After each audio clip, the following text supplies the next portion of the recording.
Hey y'all, welcome to part two of this discussion that we had with Ben Broughton. We are going to talk about artificial intelligence, how it's impacting the construction industry and the design industry. What does it all mean? Are robots coming for your job? We're going to get into that. It's a lengthy discussion all about artificial intelligence. So stick around. You're not going to want to miss it. Also, be sure to like and subscribe to the podcast. Leave a comment. We would love to hear your thoughts. Thanks for listening. Last topic, which I think is good to get into, kind of a controversial one, is basically in a few years we're all going to be out of a job anyway, right? Because we got AI coming for us. Coming for you specifically, Michael. Coming for me, probably you're most toast. Out of everybody. You're screwed. People send me stuff weekly for sure. Of wow, look, this can happen. But yeah. What do you guys think? What is? I think you're screwed. What's AI gonna do to our industry? This is a big topic.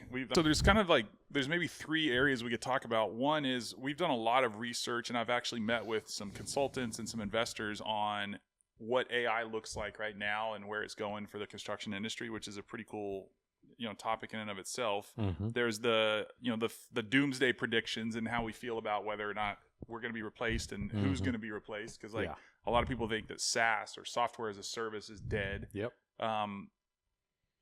There's the concern. So I'm on the Commission for Lawyer Discipline, right? It's the body with the State Bar of Texas that if a lawyer misbehaves, we vote whether they get disbarred or not. And there's a lot of discussion around lawyers using AI to write briefs and it hallucinating, cases, there's precedent cases, and the lawyer not double checking that. And so, there's concerns there, but it's also this powerful tool, right? But if you use AI to do the things that the first year lawyers used to do, then if you don't have baby lawyers, how do you ever have grown up lawyers, right? 100%. Yeah. And it's kind of similar with the coders. And so, it's architects a similar rich as well. topic. Architects.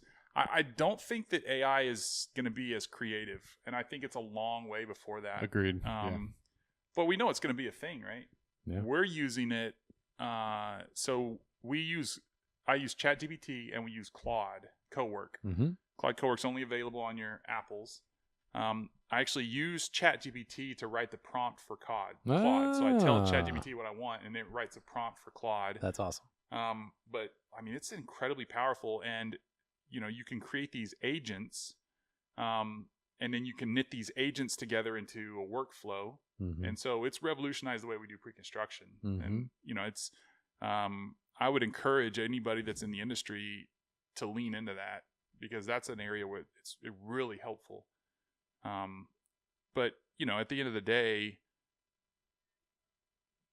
AI is going to become more and more important in the construction industry. I don't know about the architecture industry, honestly. Yeah. I don't think it's creative. And I don't think that we want it to replace creativity in that regard. Yeah, I agree. I don't think there's a way to. I mean, we as human beings, we've always tried to replicate what we just see in nature, and we always miss the mark. And I don't think it's not humanly possible to replicate what God has created in us, which is like this spirit of creativity.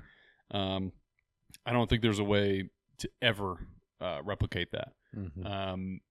There's too much information that goes into what creates you, right, Michael, and what's in your brain and all of your experiences, and how that comes out in a drawing, right, or a sketch or a project. And there's no way that a computer can replace that. And I think that's something we talked about in our last episode with Wynn Whitman, about the wisdom economy and how experience, AI is never going to replace experience. And there's no way that you can replicate the creativity that a human can produce, So I agree with your take. I think, when it comes to data entry or just really mundane tasks, sure, AI would definitely have a use there, but other than just being an app on your phone or on your computer, some kind of program, I don't really see it ever getting beyond that. Do you? Wow, I really thought you guys would have different takes than this. Really? This is fascinating. What did you think I would think about it? Well, I didn't necessarily know. There's a whole range of takes out here, but okay. that's cool to see all six. I think definitely the higher end markets in construction, residential construction specifically, creativity is more highly valued than production homes, or the more the production side of the industry. So there's definitely differences in those, and where that line is exactly between those, like where AI becomes less or more effective from a creativity standpoint, I don't know. Yeah. I saw a cool tool the other day that was, and the part of the problem is you see things on the internet, you don't know what's true, what's not, what's real, what's not. But it was basically an AI agent that was kind of a marketing tool for a pool builder. So it would find homes that were in a certain value range, and then send the owner an email with a pool in their backyard, via Google, Maps or whatever 3D imaging they're using, and say, hey, you could do this, so it's like kind of a marketing advertising tool. I thought that was super effective and cool. But yeah, I don't know. I just think, like, we as humans, like, we long for community and for connection, and we can sniff out things that are like unauthentic, right? Mm-hmm. And I think we've all experienced, you call, let's say you call the bank and you get some AI chat thing, Mm-hmm. and we're just like, I just want to speak to a person, Mm-hmm. right? Because the human being is going to be able to help you more efficiently Mm-hmm. and identify your problem and be able to resolve it much more efficiently than an AI chatbot ever would. And it's just it's frustrating. Like, that's, I don't know long term though that's true. Mm-hmm. I do think an AI may be able to resolve that type of problem more rapidly in the relatively short future. This goes back to what we talked about the last time I was on, but it's interesting. The things that are most easy for AI to replace is a lot of the knowledge economy. yeah. And so, I made the case before that if you're a plumber, you're set. Yeah. Because until the Tesla robots start plumbing, Right. it's the attorneys, it's the coders, it's those things. It's all the white collar jobs that they're coming for. in trouble. Yeah, 100%. they're in trouble. And so, manual 100%. competence all of a sudden becomes this really unique thing. Uh-huh. Yeah. At a time when no one's really been going into that. Yeah. And so for the next foreseeable future, people with manual competence I think they're gonna do very well. I've been thinking some about what we said last episode about Mm-hmm. the wisdom economy. Yeah. And I think there's some nuggets in there that are cool about, okay, if we kind of assume that everyone has a baseline knowledge now, you got AI and it's incredibly good at gathering information, right, and spitting out information. Okay, so if that's general baseline, everyone has this information, then what sets people apart from the robots? A whole nother topic, also important, but from a kind of brain, we're kind of talking about knowledge workers, white collar jobs. Okay, I think the wisdom side of that that couples with experience and creativity and things that are not just the facts and numbers are going to be what becomes valuable. So your definition of wisdom is experience plus creativity? Yeah, I don't know. That's a good question. I don't know exactly what falls into the wisdom kind of, maybe. Wisdom definitely comes with experience, I think. right? I think so. Well, yes. I would say that's one of the primary ways that you gain wisdom. Here's a question I have, and I've thought about this a lot over the last few years. Some of the high, you go to like elite Ivy League university, and the professors there are some of the highest IQ, most well-educated people in the world, and they're so turned around on basic science facts, right? And then you go to Shiner, Texas, where my parents live, and like the rancher just has wisdom. Uh-huh. You know, like he Right. understands the world in Yeah. a way and truth in a way that is admirable. And so, what is wisdom, right? Like, what allows the guy with almost no education, but who's been ranching for 30 years to have wisdom when the most elite educated people seem to lack it? Mhm. Well, I think education leads to more knowledge, Okay. but I don't think it necessarily, like, I think when you're talking about experience necessarily isn't necessarily more education. I think there's a lot of things that can fill into that bucket of experience. Okay. Yeah, but I guess maybe there's something else, that your ability to turn that experience into values, into learned kind of rules of the road is what really is valuable there. Yeah, I would also ask, like, what is your definition of education, and in what are you being educated? You know, because I think there's a lot of people who can read books and retain a lot of information and know a lot of theories, right? Things that have been made up by other human beings that really aren't tested or proven, versus, in your example, the rancher who's lived the full life and has experience in the real world and not just, you know, theoretical things. I don't know. I pose that question, like, what do you mean by education? I mean, it goes back to my favorite quote from Shop Class's Soulcraft, right? And it's, I'm going to butcher it, but the concept is essentially that, you know, you can't like reason away the infallible realities of physical things, right? So you can't just will this motor to run. You have to get outside of yourself, and you have to give the motor what it needs. You have to understand what it needs. You have to give it what it needs. And there's no semantic or logical tricks that you can play to make the motor run, right? And so it's a great antidote to narcissism, because it's not an extension of your will. And so, you know, it's almost like that the rancher who has to produce results in the unforgiving and unwielding truth of nature, he has wisdom, versus someone who is in an academic environment where everything is in a theoretical vacuum. They've never had to actually reconcile their own thoughts and beliefs with the hard realities of the world, right? Right. Yeah. That's so good. Yeah, so it's there's a connection to reality that's part of that valuable. Yeah. So can AI ever achieve wisdom, right? I No, it can I would say mimic no. It can I would say no. Yeah, I agree. Yeah, I would maybe say limited, but I think it goes back to what's valuable is the connection to reality. Yeah.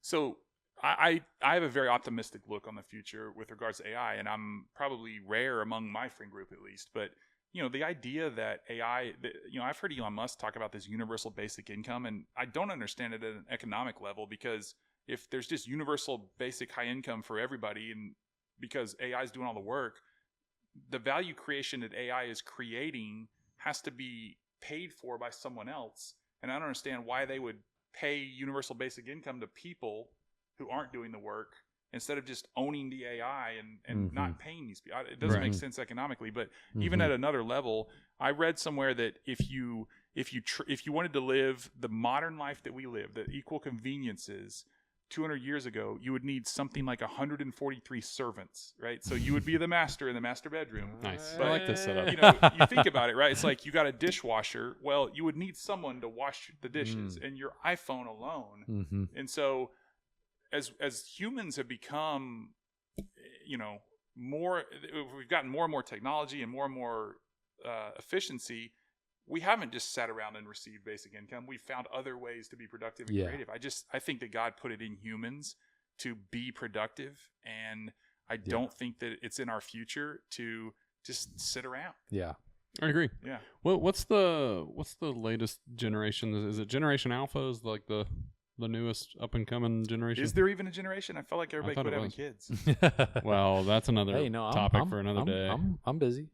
You want to get into controversial topics? Like, you are busy. Congratulations. Well, like, no, but before you you get into that, I was gonna say, I think it's Generation Alpha is like the up and coming generation. But I don't know. My prediction is that you're starting to see this young generation. There's like a resurgence in Christianity and the church, and more conservative values, which I think is great.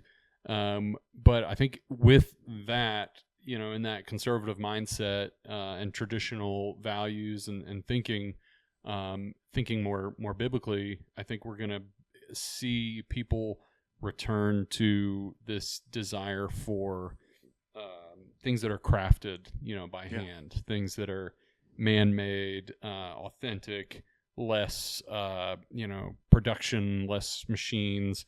Not that I'm saying all that's going to go away, but I think there's going to be more value in those things, and I think.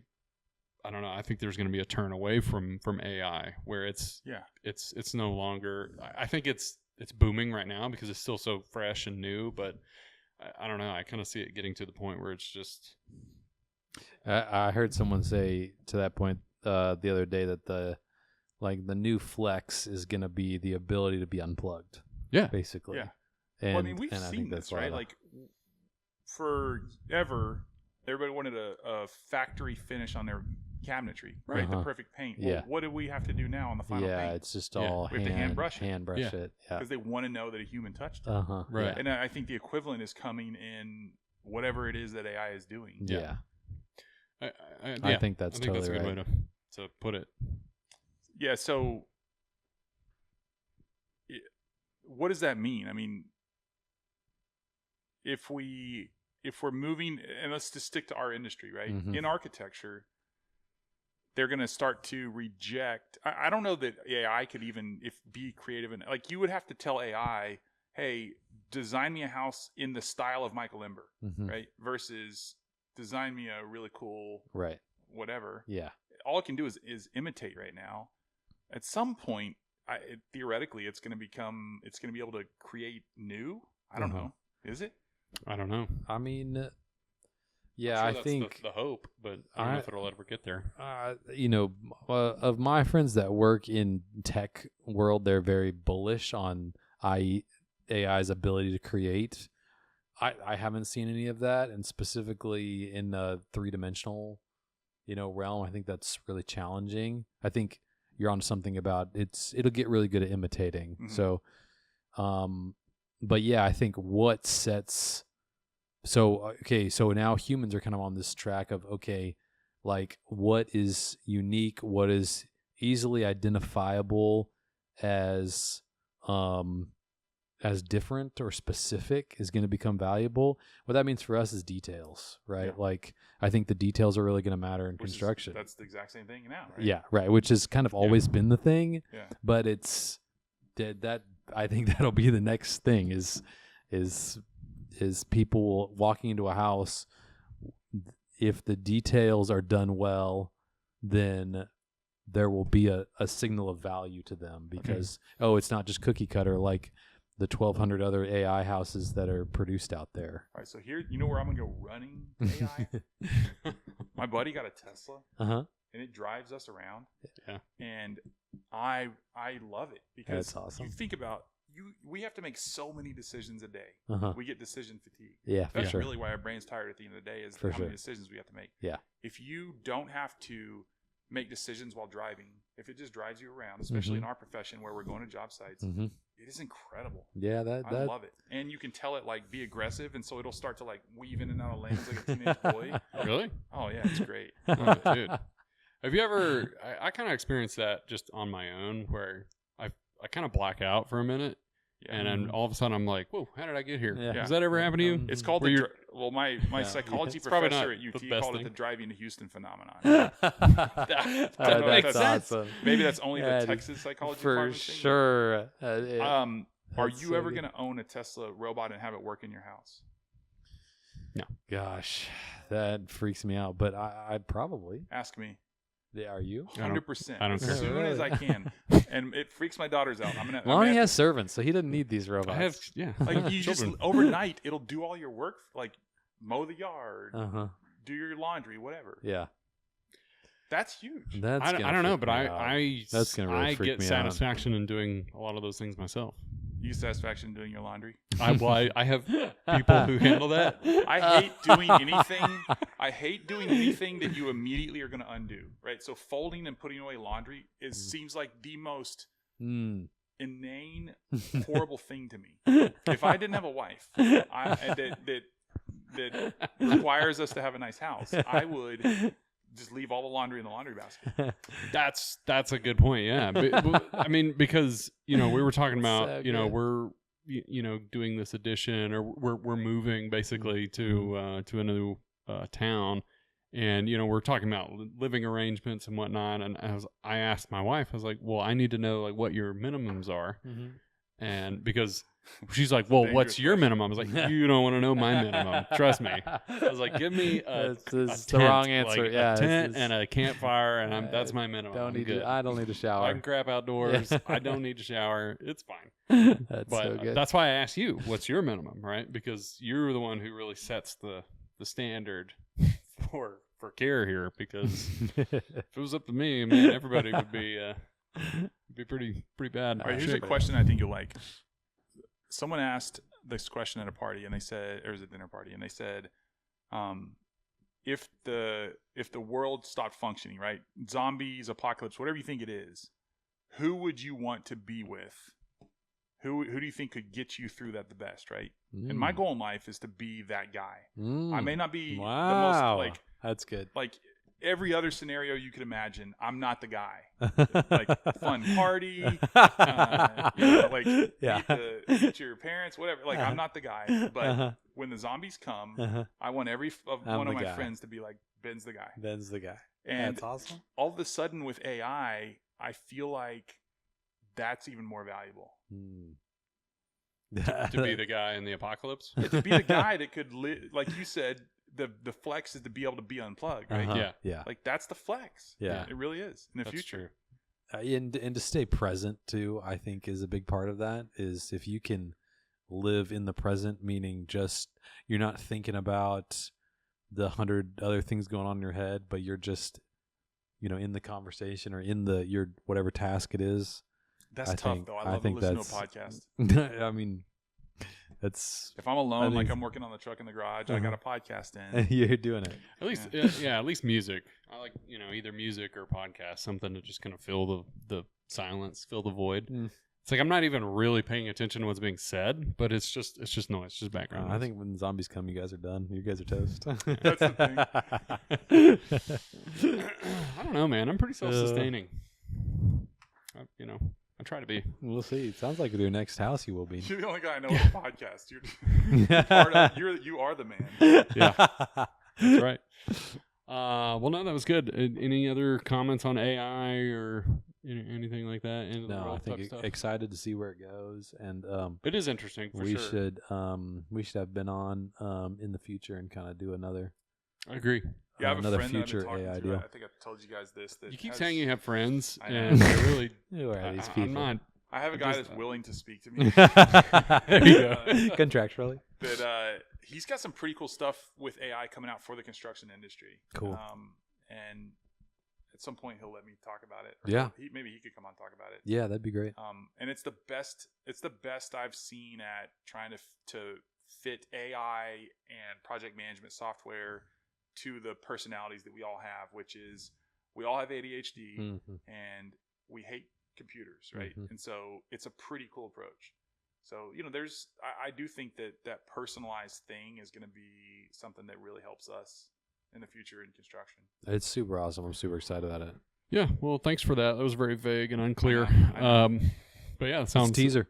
Yeah, it's a teaser for something. Bring you back. Yeah. Yeah. Awesome. Well, cool. That I think just wraps it up. So Ben, appreciate you. Yep. We'll have to Thanks do Thanks this for coming again. on. Till next time. Yep. All right. Thank you. See ya. Peace.